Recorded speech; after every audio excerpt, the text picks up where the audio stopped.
अशा 5 गोष्टी आहेत की त्या तुम्ही वजन कमी करताना सुरुवातीला लक्षात ठेवा. म्हणजे तुमचं जे वजन आहे ते 100% कमी होणार आहे. आता ह्या 5 गोष्टी कोणत्या बरं? तर सर्वात महत्वाचं पहिली वेळ. आता वेळ फार महत्वाची आहे. कारण की बऱ्याच वेळा आपल्याला वेळ मिळत नाही स्वतःसाठी, व्यायाम करण्यासाठी. आपण जो हेल्दी आहार बनवून खायचा आपल्याला, डाएट फॉलो करायचंय, ते बनवण्यासाठी आपल्याला वेळ मिळत नाही. त्याच्यासाठी आपल्याला सुरुवातीला तर वेळ काढावा लागणार आहे. तुम्ही ज्यावेळेस व्यायामासाठी, त्याच्यानंतर हेल्दी डाएट फॉलो करण्यासाठी वेळ काढणार, त्यावेळेस तुमचं वजन कमी करण्याकडे काय होणार? सुरुवात होणार. आता ही झाली पहिली गोष्ट. त्याच्यानंतर दुसरी गोष्ट, संयम. संयम फार महत्वाचा आहे. जर समजा तुम्ही आजपासून वजन कमी करण्याची सुरुवात केली. आता आपलं जे वजन वाढलेलं आहे, आता काहींचं 2-3 वर्ष झालेलं असतं वजन वाढलेलं असतं, काहींचं 5-6 महिन्यात वाढलेलं असतंय, काहींचं बरेच दिवस झालेले असतात वजन वाढलेलं असतं. मग हे वाढलेलं वजन आपण 1 दिवसात किंवा म्हणजे 1 आठवड्यात किंवा 1 महिन्यात कमी करण्याचा काय करतो? प्रयत्न करतो. फास्ट वजन कमी करण्याचा प्रयत्न करतो. काहीतरी शॉर्टकट वजन कमी करण्याचे प्रयत्न करत असतो. बरोबर आहे? पण आता इतके वर्ष वाढलेले वजन ते एवढ्या शॉर्टकटपणे किंवा 1 महिन्यामध्ये 15 दिवसामध्ये कमी होणार आहे का? ते तुम्हाला पण माहिती आहे की ते कमी होत नाही. पण तरी आपण त्या दिशेने काय करतो? प्रयत्न करतो. तर त्याच्यासाठी संयम ठेवायचा आहे. मी माझं वजन कमी करणार आहे. मला स्वतःला मी किमान 3 महिने तरी देणार आहे वजन कमी करण्यासाठी. धैर्य ठेवणार आहे. माझं व्यायामाचं जे प्रयत्न आहेत, त्याच्यानंतर हेल्दी आहार घेण्याचा प्रयत्न आहे, ते मी सुरू ठेवणार आहे आणि त्यानेच माझं वजन काय होणार आहे?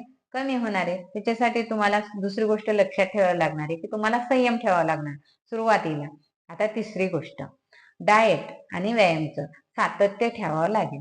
आता तुम्ही जर समजा आज व्यायाम केला, परत दुसऱ्या दिवशी अंग दुखायला लागलं, तुम्ही परत बंद केला. एखाद्या दिवशी तुम्ही डाएट स्किप केलं आणि त्याच्यामधून तुम्ही जास्त कॅलरीज खाल्ल्या, तर परत जे व्यायाम केलेला आहे, ज्या कॅलरीज खर्च केलेल्या आहेत, त्या परत वाढणार आहे शरीरामध्ये आणि त्या परत तुम्हाला खर्च करावा लागणार आहे, परत व्यायाम करावा लागणार आहे. मग त्याच्यामुळे तुमचं वजन काय होणार? परत कमी होणार नाही. त्याच्यासाठी व्यायाम आणि डाएटचे सातत्य ठेवायचं असेल तर रोज व्यायाम करावा लागेल, रोज हेल्दी आहार घ्यावा लागेल. तेव्हाच तुमचं वजन काय होणार आहे? कमी होणार आहे. तुम्ही 15 दिवस व्यायाम करणार, परत सोडून देणार, तर तुमचं वजन त्यावेळेस पण कमी होणार नाही. आता मला जर माझं वजन कमी करायचं असेल, पोटावरची मांड्यांची चरबी कमी करायची असेल, तर मी रोज व्यायाम करते. शक्यतो शनिवारी रविवारी मी गॅप देते. 5 किंवा 6 दिवस तरी मी रोज व्यायाम करते आणि हेल्दी आहार घेते. तर त्याच्यासाठी तुम्ही डाएट आणि व्यायामचं सातत्य ठेवणं फार महत्वाचं आहे. ही झाली तिसरी गोष्ट, ही तुम्ही लक्षात ठेवा. त्याच्यानंतर आता चौथी गोष्ट. आता चौथी गोष्ट म्हणजे एखादं टार्गेट ठरवायचंय. कारण की मी प्रत्येक ज्या मैत्रिणी आहेत वजन कमी करण्यासाठी येतात, त्यांना सांगते तुम्ही कोणतंही एक टार्गेट ठरवा. आता पुढे हरतालिका आहे, गणपती आहे, त्याच्यानंतर नवरात्री उत्सव आहे. असे आता आपले जे सणवार आहेत ते चालू झालेले आहेत.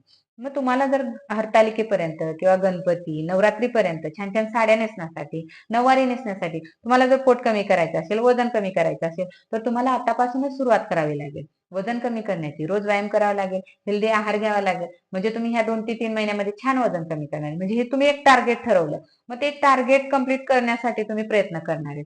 मग मी माझ्या ज्या मैत्रिणी आहेत त्यांना हे असं टार्गेट देते किंवा कोणाचा वाढदिवस असेल, लग्न असेल, कोणताही कार्यक्रम असेल, या 3 महिन्यामध्ये आपण खरंच प्रयत्न करतो. कारण की मी सुद्धा त्याच पद्धतीने वजन कमी केलंय. माझ्या नवीन घराची घरभरणीसाठी मी 3 महिन्यामध्ये माझं छान वजन कमी केलं होतं. आणि खरंच ज्यावेळेस पाहुणे येत होते त्यावेळेस घराला तर बघतच होते, पण मला सारखे विचारत होते, तू वजन कमी केलं, किती जाड होती, आता बारीक दिसते, छान दिसते, आता अशीच राहा, जाड होऊ नको.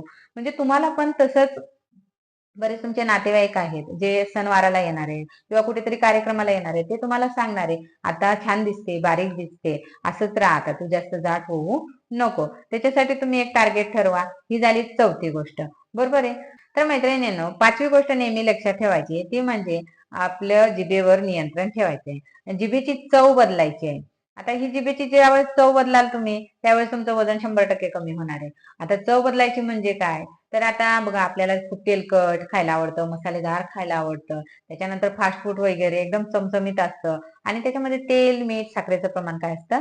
जास्त असतं. मग सर्वात महत्वाची गोष्ट म्हणजे तेल, मीठ आणि साखर, हे जे 3 गोष्टी आहेत, हे 3 पदार्थ आहेत ना, ते काय करायचे? कमी करायचे. कारण की याची चव आपल्याला जास्त आवडते. कारण की जर समजा भाजीमध्ये मीठ कमी टाकलं तर आपण वरतून जास्त टाकून खातो. तेल कमी असेल तर आपल्याला भाजी आवडत नाही, त्याच्यासाठी तेल आपण जास्त टाकतो. त्याच्यानंतर गोड, साखर चहामध्ये खूप वापरतो किंवा इतर स्वीट पदार्थ खातो कारण की आपल्याला खूप आवडतात. म्हणजे तेल, मीठ आणि साखर हे 3 पदार्थ जास्त करून आपल्या जिभेला आवडत असतात, म्हणजे जिभेची चव वाढवतात. मग त्याच्यासाठी हे 3 पदार्थ काय करायचे? कमी करायचे. मग त्याच्यासाठी जेवढं तुम्ही तेल, मीठ, साखरेचं प्रमाण कमी करा, तितकं तुमचं वजन काय होणार आहे? कमी होणार आहे. तर ही 5वी गोष्ट नेहमी लक्षात ठेवा.